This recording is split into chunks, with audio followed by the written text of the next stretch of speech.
Okay, I'm having a real-time processing moment and just taking action in this moment. So this episode is me taking action on a decision that I've made about how I want to document the bet.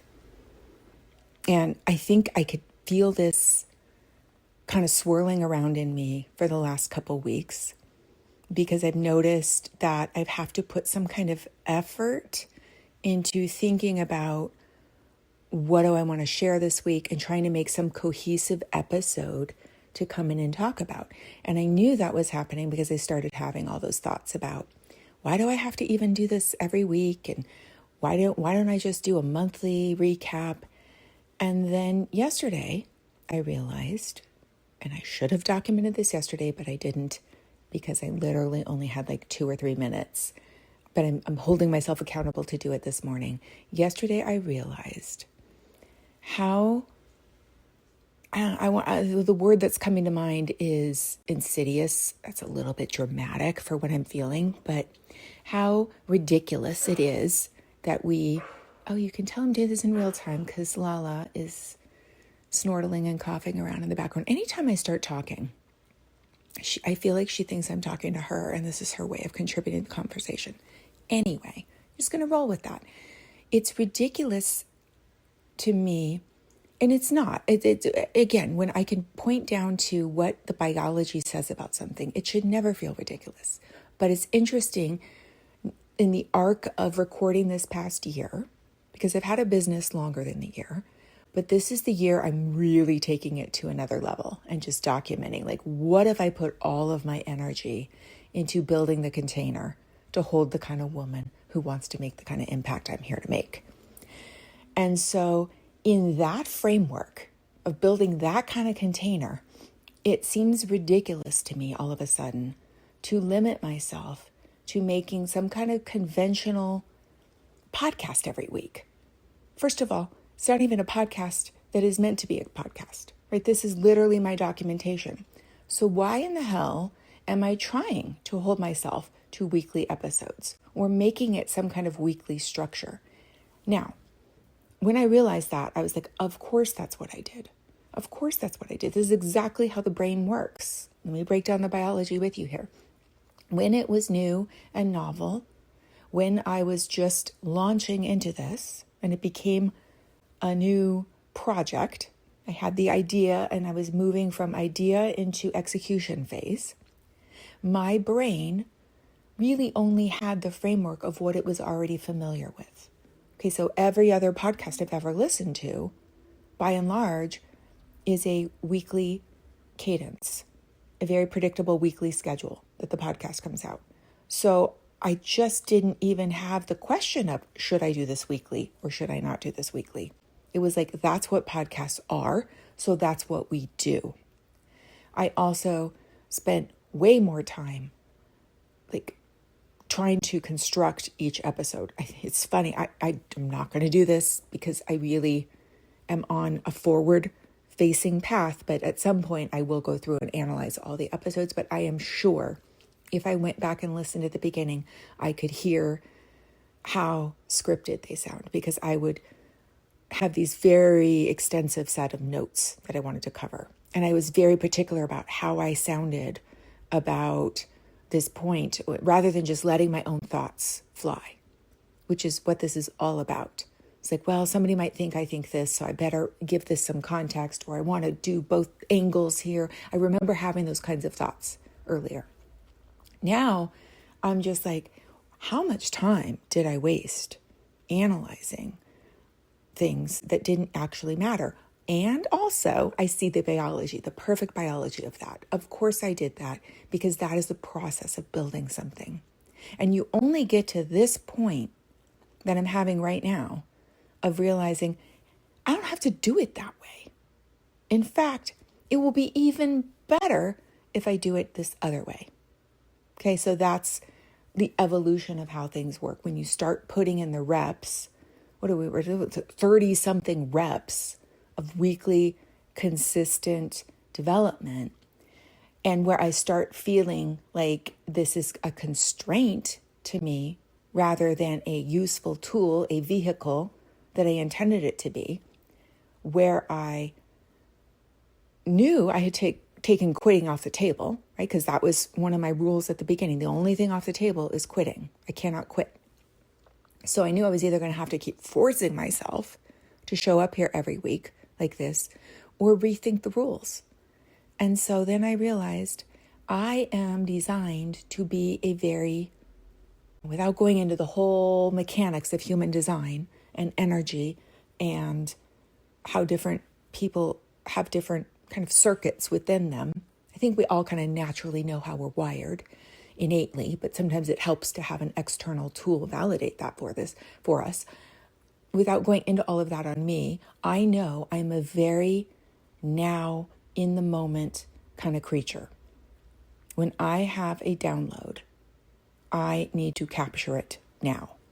And what I had been trying to do was briefly capture these little snippets and then formulate some kind of takeaway message every week. And it's like, I don't have to do that. I could literally, and also make it a certain day of the week. Like I can't schedule when these downloads come through. So I realized, why don't I just drop an episode every time I'm having one of these revelations? So that's what I'm going to do. I don't know. Haven't decided yet whether I'll store them all up as little mini episodes and release them all on a Tuesday, since that's my release day, or if I'll just start dripping them out whenever they come. I don't know yet. I have no thought on that. That literally just came to me as I'm talking. But the moment I made the decision to be like, okay, that's how I've always operated. I've always operated with document it when you have the actual feeling. Very similar to when I had done group accountability programs. I don't like to use that word accountability, but it's more of a mental discipline of waking up and getting an intention set for every single day. For the group, I would do little morning check-ins and make a video of exactly what I think needed to be said and spoken in my world that day and what I was going to take action on that day. Very similar to that, except I'm going to do these as I feel a moment comes through or a breakthrough or something happens. I'm just going to record an episode on it. So that is the pivot. And you know what? It made me feel so good to make that decision. I feel like I'm not finishing my sentences because I'm so excited right now. I'm cutting my own self off in the middle of sentences. That is always an indicator to me that I am like fired up about something. So yeah, the minute I said, you can do it that way, you don't have to do it the regular podcast way, I felt so much more alive about how powerful this is going to be for me, because it is truly giving this space the oxygen to be the container that works for me, rather than trying to make it some kind of product for other people. That is not the point of this. Useful Thinking, my other podcast, is a defined product for other people. So I can put consideration into that. But you know what helped me realize that for this episode was I did a bonus episode on useful thinking this week, and I just decided to do it in the moment because something in like the popular world was going on with a reality show that I saw on my Instagram feed or something. I forget where I saw a clip. And I thought, oh, this is a perfect illustration of the concepts I'm working with in useful thinking. And so I'm just going to record it right now, go in and do that as a bonus episode. And I'll continue to do my regular scheduled weekly episodes. And I thought, that's what my life is. That's what my life is. That's how I conduct myself at the university. I have a weekly scheduled lecture when I'm teaching about what I want to talk about. I have a weekly curriculum that I walk my students through, but I very often pull in impromptu things that feel alive for me in the moment as an illustrative point. And so feeling this heaviness over thinking about how to structure a podcast that isn't even for other people is ridiculous to me. And it seems ridiculous that it took me this many weeks to get there. I think I have been kind of sniffing around it, but I definitely landed on it this week. So it's Saturday. What is that? 3 days before Tuesday. I'll probably put this on Tuesday. I don't know. We'll see what comes up between now and Tuesday. But I already feel great knowing that this week's episode is handled. It's not like pending energy over me. That's another point where this is going to turn out longer than I thought it was. But again, this can turn into a little teaching moment for anyone that has stuck in with me on this episode longer than I would think anyone would. Anytime we have pending energy, right, it is a drain on our overall capacity for what we're able to do. So when I keep putting these concepts in a energetic parking lot, so to speak, as things I want to accomplish for a future date, which for me is always like hanging over me for each week when I'm thinking about making bet episodes, all of that, those little floating concepts or the emotions that come up around having a business or the successes that come up, or I haven't been telling you guys all of the evidence that I receive every week of this working because I think I'm going to save it for a monthly check-in. Why does it have to even be like that? It would be much more powerful for me to document when I have the actual evidence show up. Because A, it's most alive for me in that moment, and B, trying to store it in that parking lot for further future action is a drain on my current resources, my current energetic reserves. And the number 3 directive of the brain is always trying to conserve energy. So the more I'm putting in that parking lot, even when it's really cool stuff, okay, it can only become either a drain on what I'm capable of doing now, or I'm going to lose steam for that. And the cool little thing that I parked in there is I'm going to come back to it and it's going to seem like a nothing burger. When if I had just taken action in the moment that I noticed it, it can remain the full energetic packet that it was.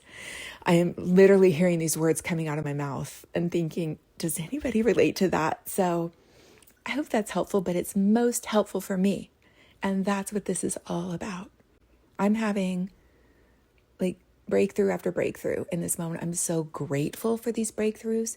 The other thing, as long as I'm sitting here talking, Saturday morning, I'm literally waiting for Mike to get up so we can go to breakfast. So if I cut off all of a sudden, it's because my hubsies walked into the scene.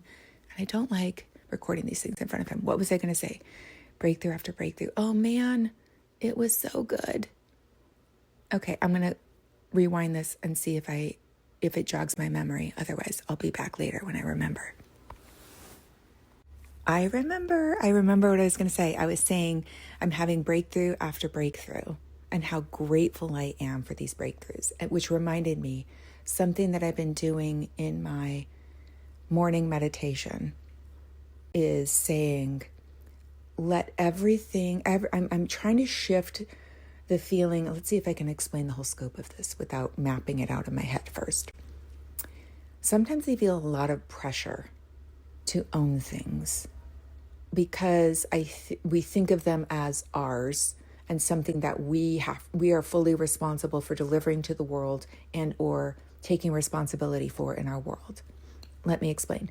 If we think of our gifts as things that are unique, innate talents that we are here to share with the world, sometimes that thought creates a pressure within me or a feeling of I'm going to be judged for that, or that's something that is mine and it's special and I don't really want to share it because what if somebody doesn't like me for it, or somebody doesn't get me, or somebody thinks I'm a complete wackadoo, you name it.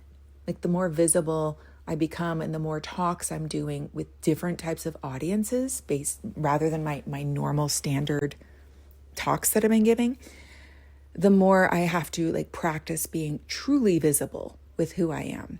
And so one of the things that has been very helpful for me is to realize that those gifts are not actually a part of me.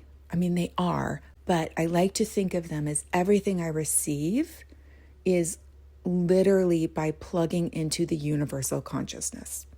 So I'm just I imagine a socket a long cord with a socket on it coming out of my head and plugging into the funnel of infinite knowledge of all consciousness.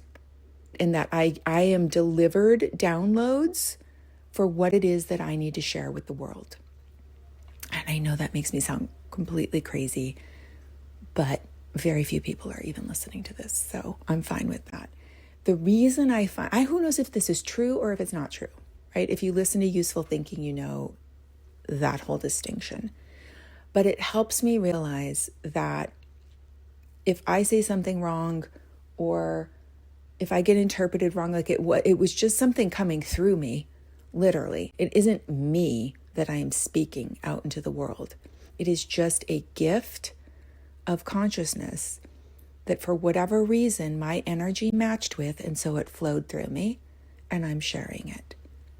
And as I continue to see more and more blessings in my life, the thing that I am practicing, especially this week, is saying everything I receive that is a blessing, let that be so that I can give more.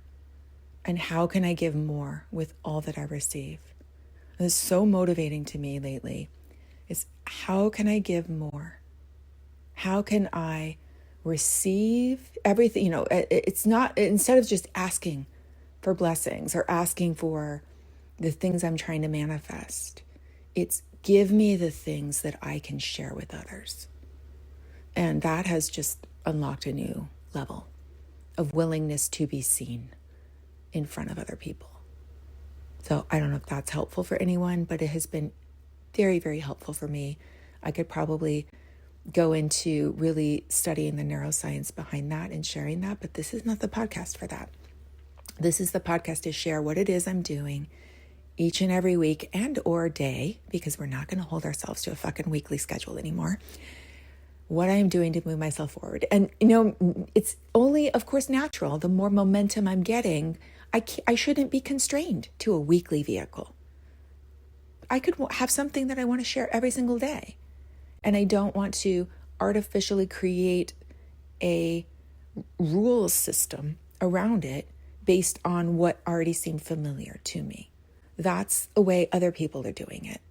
I don't have to do it that way. I could have never probably started that way because I didn't know it could be that way. I mean, it seems silly. I guess you would know that it could be that way. Certainly you could think about it being that way, but I didn't consider it because it didn't seem real to me.